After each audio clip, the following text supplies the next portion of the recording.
सम्मानित मंच और इसमें फोटो भी खींचते रहना। आज हम सभी राजकीय उच्च माध्यमिक विद्यालय रारौली कैरियर मेला के शुभ अवसर पर एकत्रित हुए हैं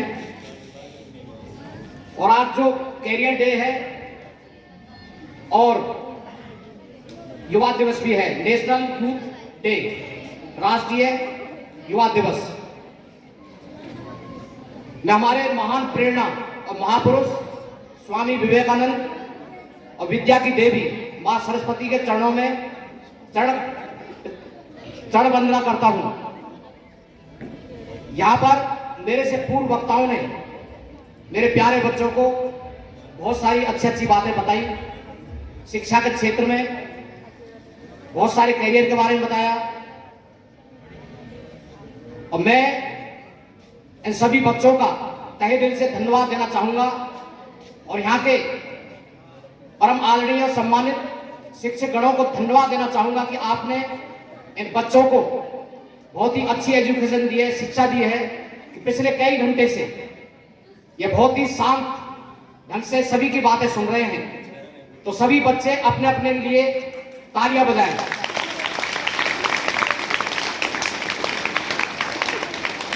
अब मैं सबसे पहले मैं हमारे परम आदरणीय और सम्मानित शिक्षकों के बारे में बोलना चाहूंगा कि शिक्षक क्या है। शिक्षक सी का मतलब शिखर और छ का मतलब क्षमा और क का मतलब करने वाला। तो शिक्षक वह इंसान है जो कि अपने शिष्यों की गलतियों को माफ करते हुए उनको अपने जीवन के सफलता के शिखर पर ले जाए। तो मैं उन सभी शिक्षकों के लिए आप बच्चों से निवेदन करूंगा कि उनके लिए आप तालियां जरूर बजाएं। अब जैसा कि हमारे परम आदरणीय श्री तेज कर्णिक जी ने मेरे बारे में थोड़ा आपको बताया था, तो मैं एक मोटिवेशनल स्पीकर के रूप में जाना जाता हूं और मैं आपको मेरा नाम बता देता हूं, दीपराम महावर, मोटिवेशनल स्पीकर और लाइफ कोच। तो देखिए यहां पर जो बच्चे हैं पैदा जब बच्चे होते हैं तो कोई भी बच्चा होशियार या कमजोर नहीं होता है। तो मैं सबको यहाँ पर बहुत ही छोटे छोटे उदाहरण देकर यहाँ पर आपको मैं समझाने की कोशिश करूंगा। कई बच्चे ये सोचते हैं, जैसे कि हमारे ये रानौली गांव है, कोई शहर नहीं है, लेकिन कई बच्चे सोचते हैं कि हम शहर में पैदा नहीं हुए, हम गांव में पैदा हुए हैं और शहर में यदि पैदा हम होते तो अच्छे स्कूल में हम पढ़ते, ये गांव के स्कूल में हमें अच्छी एजुकेशन नहीं मिलेगी। तो ये गलत सोच है।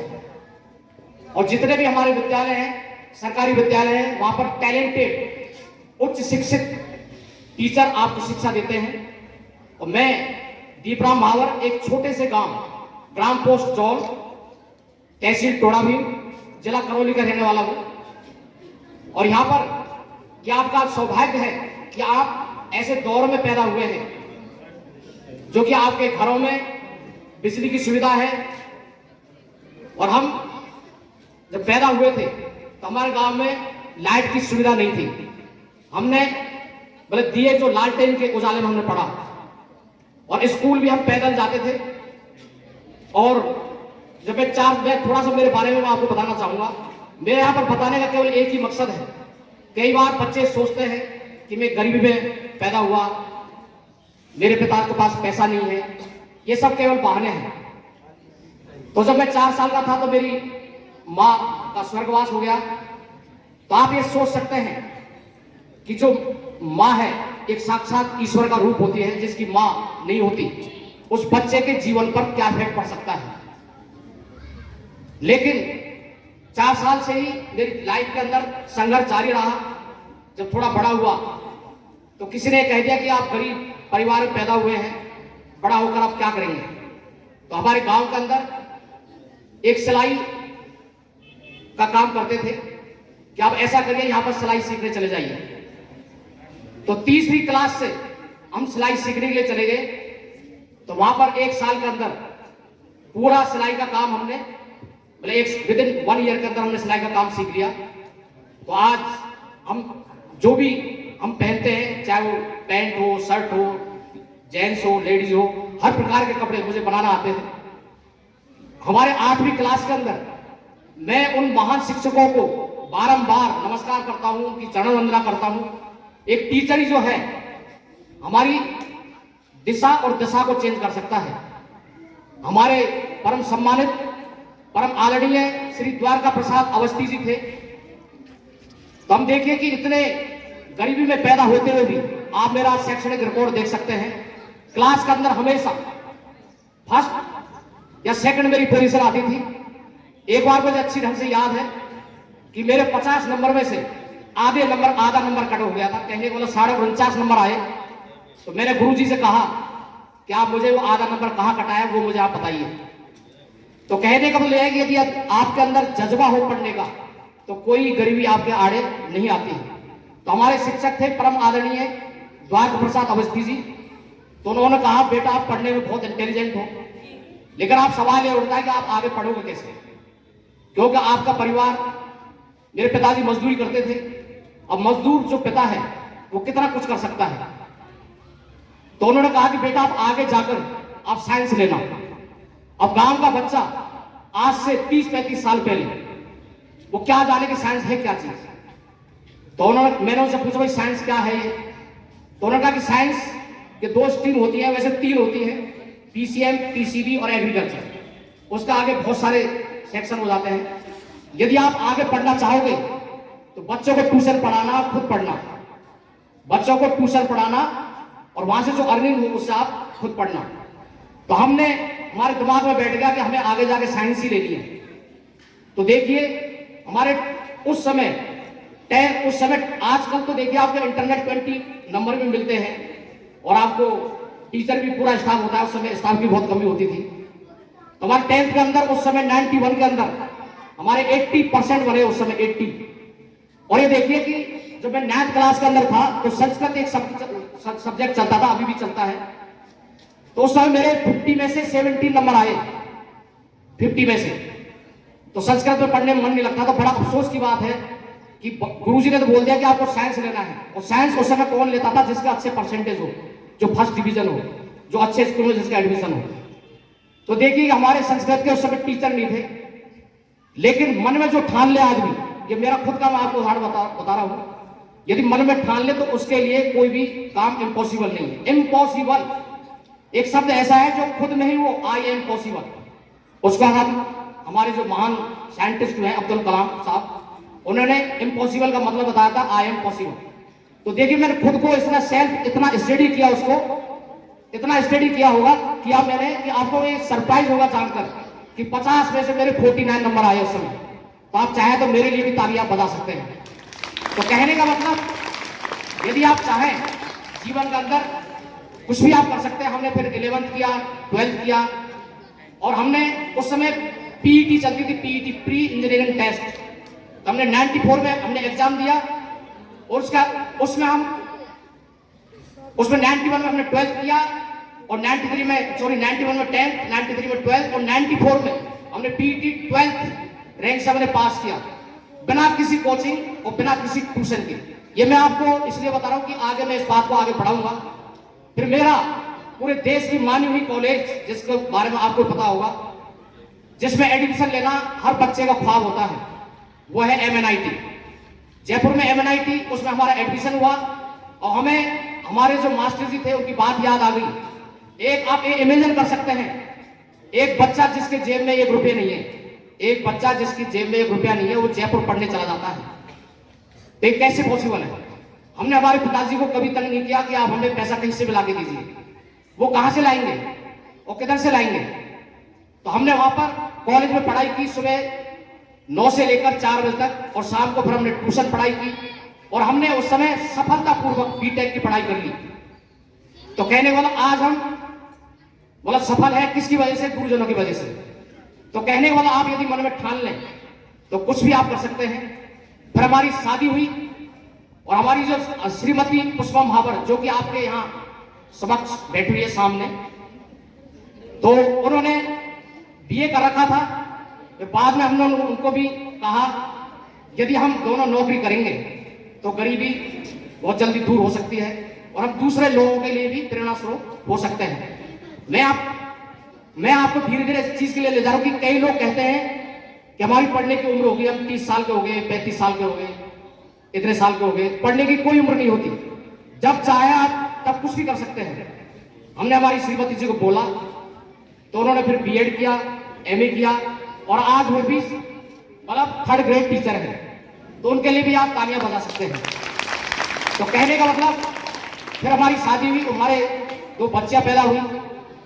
तो आप ये देखिए कि अब मैं मेन पॉइंट में आ रहा हूं। बड़ी बच्ची जैसे जैसे वो समझदार हुई, फिर छोटी बच्ची समझदार हुई, तो पढ़ने में वो एवरेज थी पढ़ने के अंदर। लेकिन हमने हमेशा उनसे ये कहा आई कैन, एक बहुत बड़ा एक इंपॉर्टेंट शब्द है, I can then you can, he can then you can, they can then you can. हमने बच्चों से कहा जब मैं ऐसी परिस्थिति में यह काम कर सकता हूं, मैं सफल हो सकता हूं, जब वो ऐसा कर सकता है तो आप भी ऐसा कर सकते हैं।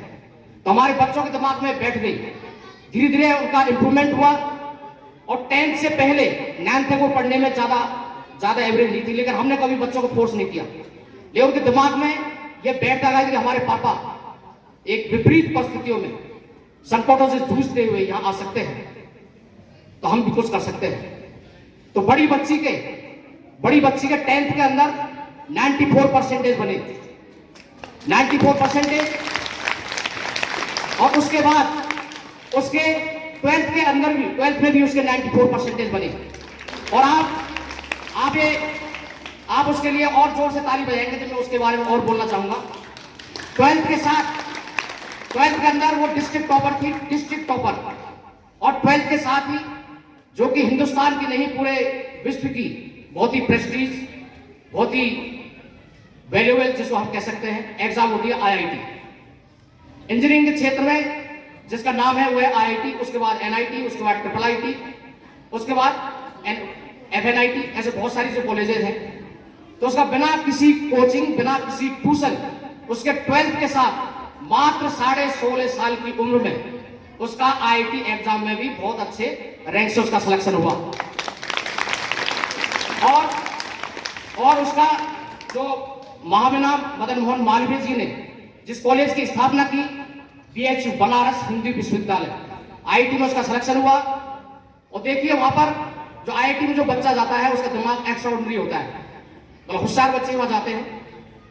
अब वहां पर मात्र 16.5 साल की उम्र में वो वहां से कॉलेज से पास आउट होकर आ गई, बहुत ही अच्छे नंबर। मैं वहां उसके कॉलेज में अक्सर जाता था, तो वहां के प्रोफेसर ने कहा कि आपकी बच्ची बहुत ही सिंसियर है, बहुत ही टैलेंटेड है और ये हमारे कॉलेज का नाम रोशन करेगी।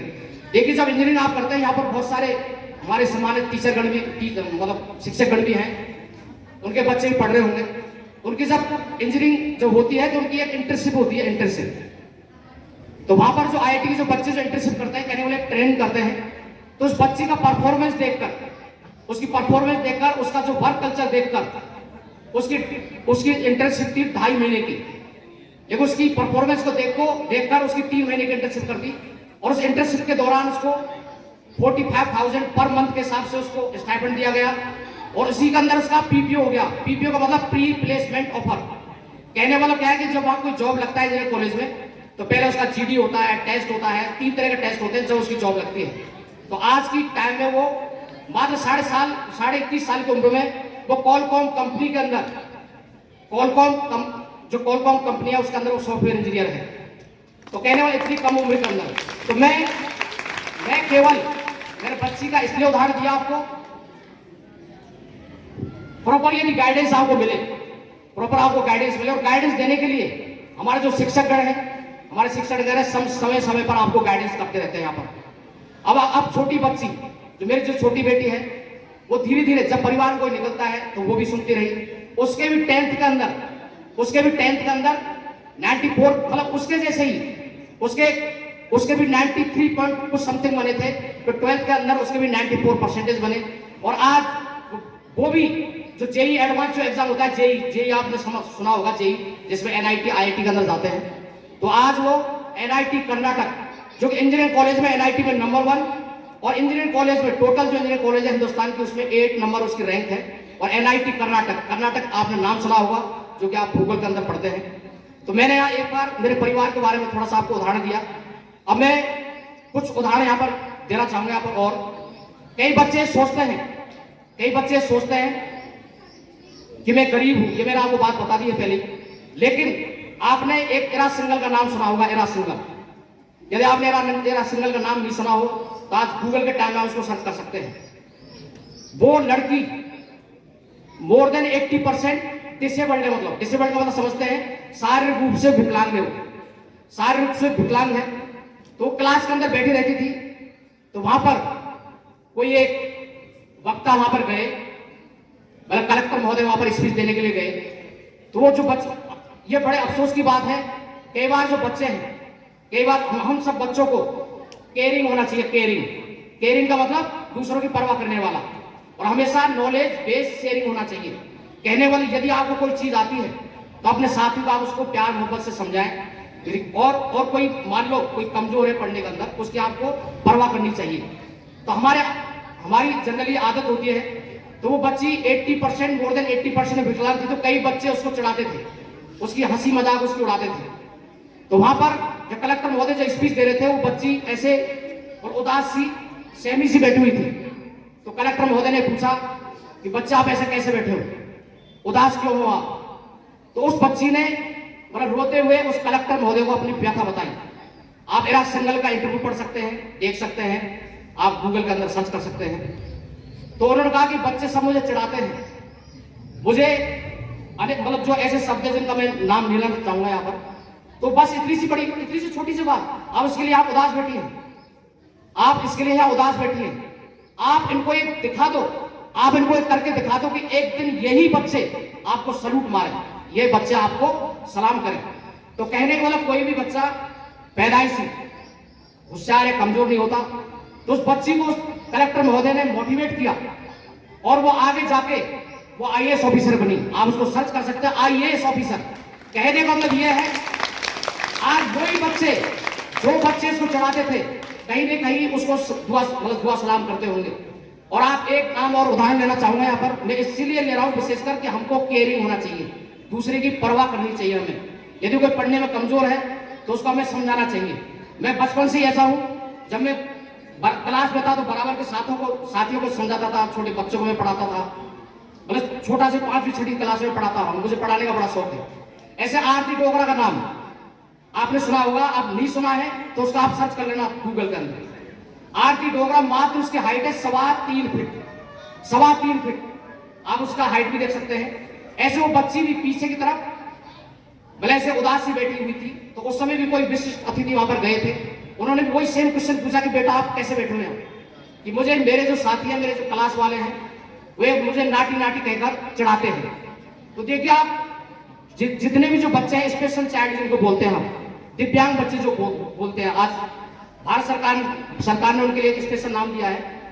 कई बच्चे जो है उनको चिढ़ाते हैं, उनका डिफरेंट नाम से उनको पुकारते हैं।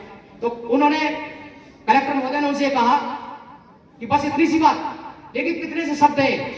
वो कलेक्टर महोदय वहां से कह के चली गई, लेकिन उसके जीवन पर, उसकी लाइफ में क्या परिवर्तन आया, मैं भी आज यहाँ पर कह के चला जाऊंगा। यहाँ पर जो बहुत सारे आदरणीय अतिथिगण थे वो भी कह के चले गए। तो उन्होंने कहा कि आप भी वो करके दिखा दीजिए इनको कि ये बच्चे आपको एक दिन सलाम करें, सलूट मारे।